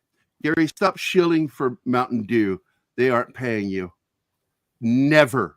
I will always drink Mountain Dew whether they pay me or not because they pay me with joy. I They could become a sponsor. Who knows? Are you saying, Tim, that you think there's some food fuckers out there? Ew. And Schnauzers are great dogs. They're fun. I've had a couple of Schnauzers rescues that when Patty and I were together, we used to rescue dogs, and we covered. I don't know how to refer to it as because one, I literally walked into a guy's backyard while his kid was shooting the dog with a BB gun, and I took my knife and cut the dog loose from the thing and walked away. And I said, "Go ahead, call the police. Go ahead, I dare you." And I took that dog and took care of him. He was a good dog. That was he was part Schnauzer, and then Patty already had a dog named Griswold was the name of the dog. Grizzy, that was a part Schnauzer. And they're great dogs. Mine, I named Bismarck. That's a fun name for a dog. Yeah, his nickname was Busy. Otto from Bismarck. Sure, whatever floats your boat. Balls in your court, Mountain Dew. That's right. At least once a year, a bunch of turkeys get stuffed. Twice a year for me, because I like turkey for Christmas too. And I'm a dark meat guy, so I don't even bother getting a whole turkey anymore. I just get the legs and cook them. I love those things. and then make me some stuffing. And for cranberry jelly, one thing I have done in the past, I took my cranberry juice, the sugar-free, and made a jelly out of it. But I discovered one day when I instead of getting strawberry at the grocery store, sugar-free strawberry jam, I got the sugar-free blackberry jam. And oh my God, it tastes just like cranberry jelly. So I just have that for my cranberry jelly. How? Well, Vicky's in Salt Lake. Woo! So she's gonna be there for what, an hour, 2 hours? An hour or so, I guess. Yeah, it's layover. Those things are a pain in the ass. Better That get means to cleaning the house. her flights. That's a short flight to you. Yeah. That's less than an hour. So you're probably looking at she'll be home in 3 hours.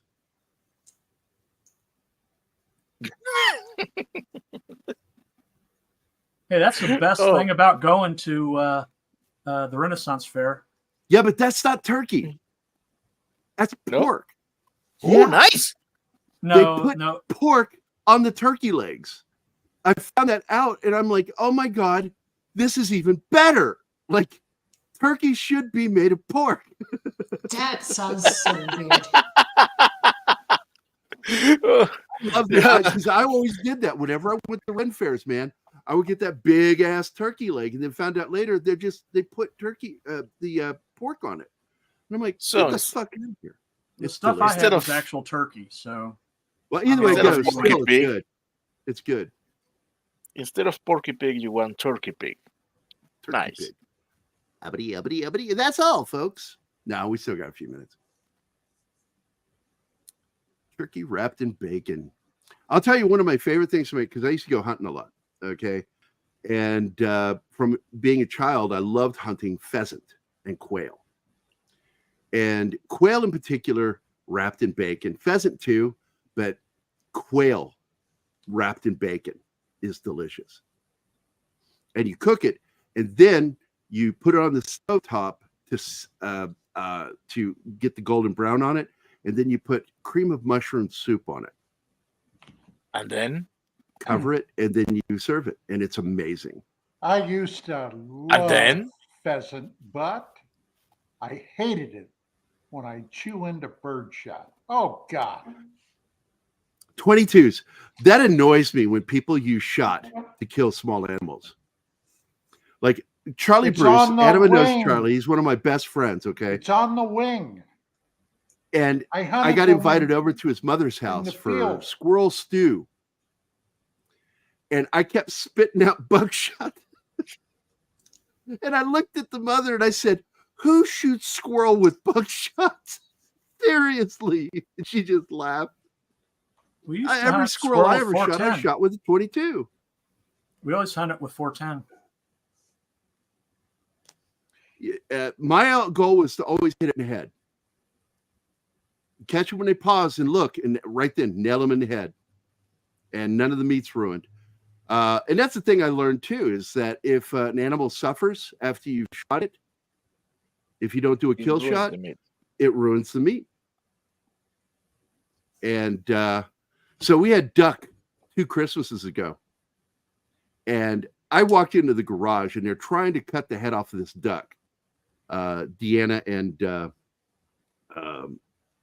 I don't want to say her name, my stepdaughter. And they're trying to use a serrated edge, and they're sawing, and they're trying to go through the feathers. And I'm like, what are you doing? And this duck is going ape shit. I'm like, you've ruined the meat. What? Oh my God. I said, let me do this. And so I went in and I got a big old heavy meat cleaver, and I told her to stretch the head across this wood block, and I cut its head off in one swing. And I'm like, you people claim to be outdoorsmen, and you don't know how to fucking kill an animal. And of course, by the way, the duck was terrible. It was just awful tasting. That's one reason why cheap meat isn't good. Because the animals are raised and killed like shit. So how can that be good? But that's it. Well, I'm not a big fan fan Kobe. of duck. What? Not all of us can afford Kobe all the time. Colby meat? Yeah. Beef. Yeah. By the way, I tried Arby's Japanese beef burger. It's okay. Yeah. Not great. Okay. I'd rather have Hardee's or the other part of the company is what's it called out west? Carl's Jr. Yeah. Carl's Jr. has the best fast food burger on the market. I'm getting Chemicals in bored the of brain send signals to the muscles that make them tense up and taste bad. Yep. Yeah, the Wagyu, however you pronounce it, Wagyu beef, it was okay. I didn't think it was all that good. It was dry. It really Then- needed the sauce on it. Then it was cooked wrong. It's not the, I'm the assuming meat's the fault. taste was okay too. I didn't think it was all that tasty. I'm like, I want to go to an actual Japanese restaurant and try real Japanese beef. It's more expensive. And see how it tastes. It was very dry, dude. Yeah, you should go to a So- Japanese restaurant because the Japanese are anal when it comes to their cooks. The education is insane. So we're at the end now, and I'm just going to say, just remember, we're going to be doing Dark Matters with Dawn this afternoon. You can find us.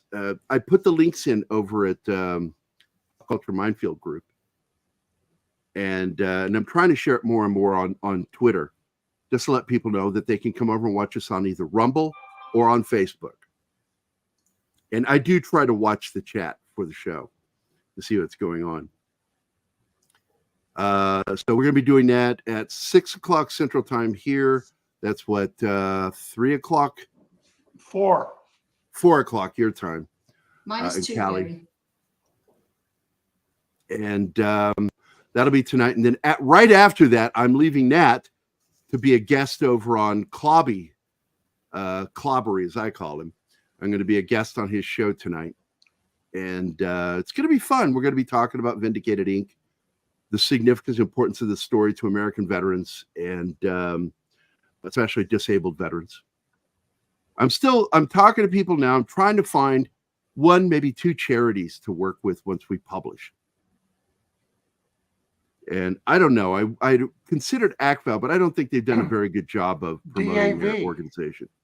What's that? The DAV. The DAV is great. It might be the one to go to for disabled veterans, but I also want to go to a charity that fights sex trafficking. And I want to find a legit good one because that is part of the story in what he's fighting. Hey, you too, Cam. Thanks a lot. Were there 2 movies called Rolling Thunder? Oh, not there that are I'm more aware than of. 2. There are more than 2. Really? Oh yeah. 1, 2, 3, 4 at least. I don't see but And- one. That's all I see is one movie. Nope. I just put it in. I wrote Rolling Thunder movies, plural. And all that's popping up is Rolling Thunder. Go- I'm not fucking lying go to to- you either. No, I'm no. gonna Go, show go you. into Share IMDb. screen. Dude, go into IMDb and I don't want to. You're not the boss of me. well, I should be. Plural movies. And Rolling Thunder is the only thing that pops up with that name. 1977, 1977, 77. There's a Okay. 1996 movie called Rolling Thunder. There's a 2020 movie called Rolling Thunder. Hold on, let me share my screen you. because I'm on there. There's a 1991 movie called Rolling Thunder. They must not have been very good. 1971, 2020, 96, 21. Yeah. Oh, and See that? Yeah, at there's the more. beginning, at Yeah, the beginning this of is a the terrible show. movie. This At is the a beginning terrible of- movie too. That's why they're not showing up. Okay, let me ask the question, man. Well, what does the expression "Rolling Thunder" means in the context? It comes from it was used in Vietnam as an operation, as I recall, Operation Rolling Thunder, for bombing missions. Okay, because Don, the title am made I no correct? sense to me. Usually associated with ArcLight missions. ArcLight missions during Vietnam. And that's where it came from. And that's why I thought it was kind of weird that the movie is called Rolling Thunder. It really has nothing to do with that. It's not a good title, no. I felt it was an unfitting title. And but they went with it because I guess they're trying to say that he's rolling thunder on the bad guys. I'm assuming that's what they're trying to say. Yeah. I think non-military people, when they use military titles, often just go for what sounds cool. So that's what I think. Gang, I got some dishes. Yeah, we're ending so it I'm right gonna now, roll. Don. Yeah, we got to end the show right now because I got to go. Don, thanks for popping in, man. It was really great of you to do that. I appreciate it, man. You bet. It was fun. Good seeing you all too. Yeah, good. Yeah, Say it's hello nice to having you hang Vicky. out with us. Yeah, she'll be home soon. I'll see you in a few hours for the show. Okay. Say hi to Vicky. Will do. Bye-bye. Bye, buddy. Bye. Bye. All right, guys, we're out of here. And as Brian would say, That's it. Show's over.